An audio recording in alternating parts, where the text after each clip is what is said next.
Hi friends.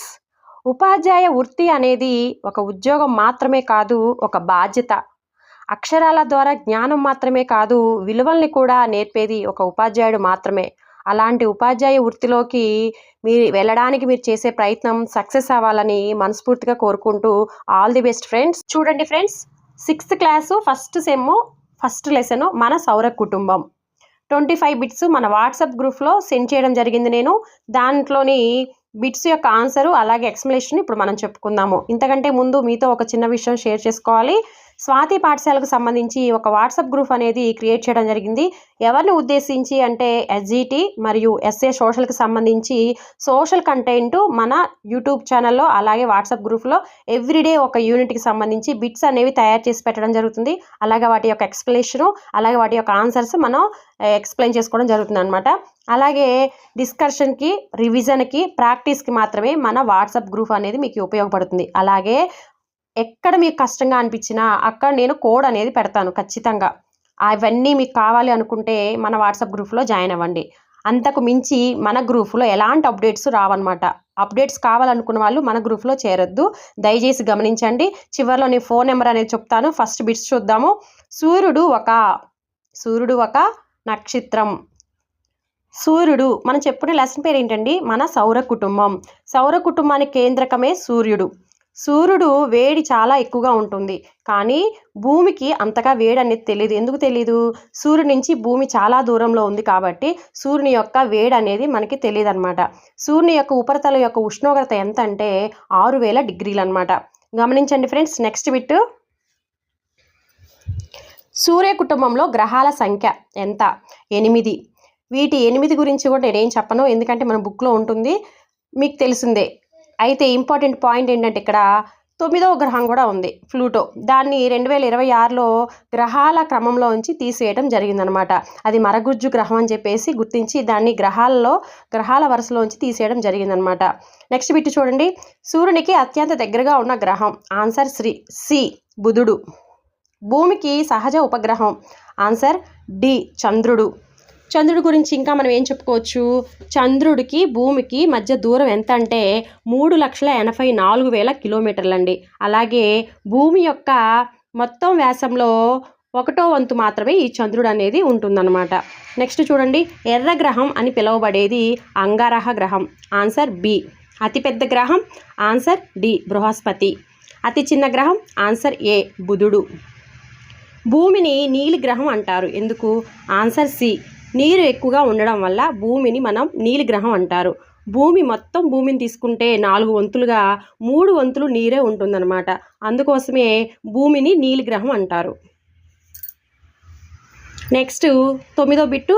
సూర్యుని చుట్టూ గ్రహాలు తిరిగే మార్గం పేరు. సూర్యుని చుట్టూ గ్రహాలు తిరిగే మార్గం పేరు ఏమంటారంటే కక్ష అంటారు. Answer B. అయితే ఆ కక్ష ఎటువంటి ఆకారంలో తిరుగుతుంది అంటే పొడిగించబడిన వృత్తాకార కక్షలో తిరుగుతుంది. ఆ మార్గాన్ని మాత్రం కక్ష అంటారు. ఆ కక్ష ఏ విధంగా తిరుగుతుందంటే పొడిగించబడిన వృత్తాకార కక్షలో తిరుగుతుందన్నమాట. నెక్స్ట్ బిట్ చూడండి ఫ్రెండ్స్. భూమి తన అక్షంపై తిరిగే కాలం. ఆన్సర్ బి 24 గంటలు. భూమి తన అక్షంపై తిరిగే కాలం 24 గంటలు, అంటే సుమారుగా ఒక రోజు. దీనినే భూభ్రమణం అంటారు. ఏమంటారు? భూభ్రమణం అంటారు. భూమి తన అక్షంపై తాను పడమర నుంచి తూర్పునకు గంటకు 1610 కిలోమీటర్ల వేగంతో తిరుగుతుంది. ఇలా తిరగటాన్నే భూభ్రమణం అని చెప్పేసి అంటారు. ఈ భూభ్రమణాన్నే వల్ల ఇంకా ఏం జరుగుతాయంటే పగలు రాత్రులు అనేవి కూడా ఈ భూభ్రమణం వల్లే జరుగుతాయన్నమాట. భూభ్రమణం అంటే భూమి తన అక్షంపై తాను తిరగటం అన్నమాట. నెక్స్ట్ బిట్ చూడండి ఫ్రెండ్స్. భూమి సూర్యుని చుట్టూ తిరిగే కాలం. ఆన్సర్ సి 365 రోజులు. 1/4 వంతు రోజులు. అంటే చూడండి ఫ్రెండ్స్, ఇందాక ఏం చెప్పుకున్నాము? భూమి తన అక్షంపై తాను తిరగటాన్ని భూభ్రమణం అని చెప్పేసి అనుకున్నాం కదా. ఇది భూ పరిభ్రమణం అన్నమాట. భూమి సూర్యుని చుట్టూ తిరగటం, దీనికి పట్టే సమయం సుమారుగా సంవత్సరం. పైన 1/4 వంతు అని చెప్పుకున్నాం కదా. అదేమవుతుందంటే 4 సంవత్సరాలకు ఒకసారి కలిపి ఆ సంవత్సరాన్ని లీప్ సంవత్సరం అని చెప్పేసి అంటారనమాట. లీప్ సంవత్సరంలో ఫిబ్రవరి నెలలో ఎన్ని రోజులు ఉంటాయి? 29 రోజులు ఉంటాయి. మామూలుగా అయితే 28 రోజులు ఉంటాయి అన్నమాట. లీప్ సంవత్సరంలో మాత్రం 29 రోజులు ఉంటాయి. ఈ లీప్ సంవత్సరానికి ఎక్స్ట్రా ఒక రోజు ఎలా వచ్చిందో అర్థమైందా ఇప్పుడు? చూడండి ఫ్రెండ్స్. నెక్స్ట్ 12వ బిట్టు కృత్రిమ ఉపగ్రహాన్ని మొదటగా ప్రయోగించిన దేశం. ఆన్సర్ సి, రష్యా దేశం అండి. నెక్స్ట్ 13వ బిట్టు భారతదేశపు మొదటి ఉపగ్రహం. Answer C, Aryabhata. ఇక్కడ పైన ఇన్సాట్, ఐఆర్ఎస్ అని ఉంది కదా, ఇవేంటంటే భారతదేశం యొక్క ఉపగ్రహాలు అనమాట. నెక్స్ట్ బిట్ 14 చంద్రయాన్ 1 ప్రయోగించిన సంవత్సరం. Answer B, 2008. చంద్రునిపై పరిశోధనకు భారత అంతరిక్ష పరిశోధన సంస్థ ఇస్రో మీకు తెలుసు కదా, ఇది 2008 అక్టోబర్ 22న శ్రీహరికోటలోని సతీష్ ధావన్ స్పేస్ సెంటర్ నుండి చంద్రయాన్ 1ని ప్రయోగించడం అనేది జరిగిందనమాట. ఎప్పుడు 2008 అక్టోబర్ 22న. అలాగే చంద్రయాన్ 2 కూడా ఉంది కదా, 2019 జూలై 22న ప్రయోగించడం జరిగింది. అలాగే చంద్రయాన్ 3 రీసెంట్గా జరిగింది, 2023 జూన్ 14న ప్రయోగించడం జరిగిందనమాట. గమనించండి ఫ్రెండ్స్. నెక్స్ట్ బిట్టు భూమికి దగ్గరగా ఉన్న నక్షత్రం. ఆన్సర్ బి, సూర్యుడు. భూమికి దగ్గరగా ఉన్న నక్షత్రం. ఆన్సర్ బి, సూర్యుడు. ధ్రువ నక్షత్రం ఎప్పుడు ఏ దిశను సూచిస్తుంది? ఆన్సర్ డి, ఉత్తర దిక్కును సూచిస్తుంది. ఉత్తర దిక్కును ఎందుకు సూచిస్తుంది? అది ఉత్తరార్ధంలో ప్రాచీన కాలంలో ఉత్తరార్ధగోళంలో ఉన్న ప్రజలు ఉత్తర దిక్కుని ధ్రువ నక్షత్రంగా గుర్తించారు.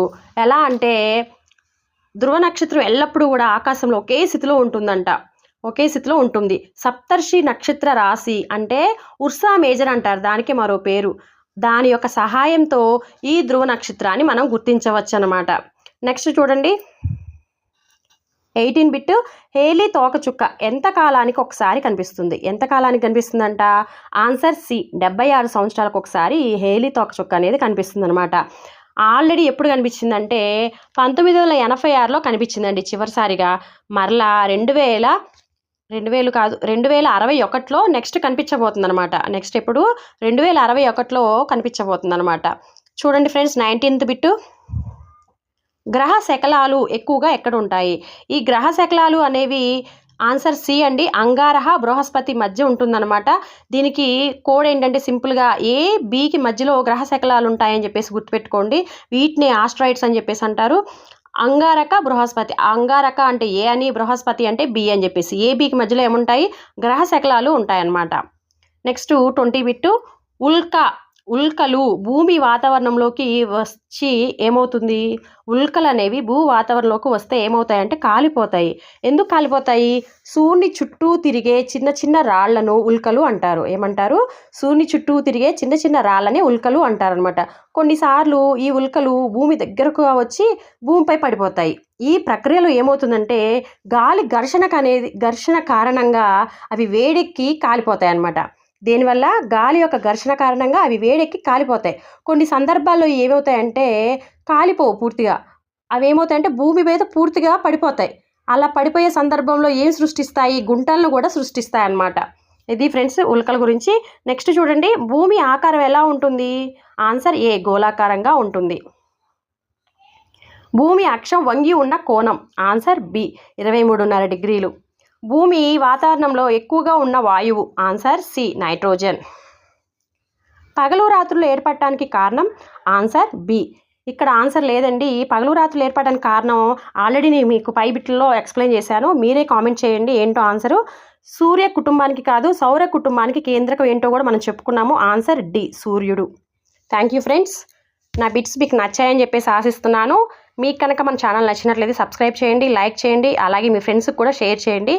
మీరు సీరియస్గా కొత్తగా ప్రిపరేషన్ స్టార్ట్ చేసిన వారైతే మన వాట్సాప్ గ్రూప్లో యాడ్ అవ్వండి. మీకు ఖచ్చితంగా మన ఛానల్ అనేది యూజ్ అవుతుంది. గమనించండి ఫ్రెండ్స్. Thank you. నా ఫోన్ నెంబర్ వచ్చేసి 9490074578. ఈ నెంబర్కి మీరు వాట్సాప్ చేసినట్లయితే మిమ్మల్ని వాట్సాప్ గ్రూప్లో యాడ్ చేయడం జరుగుతుంది. Thank you friends.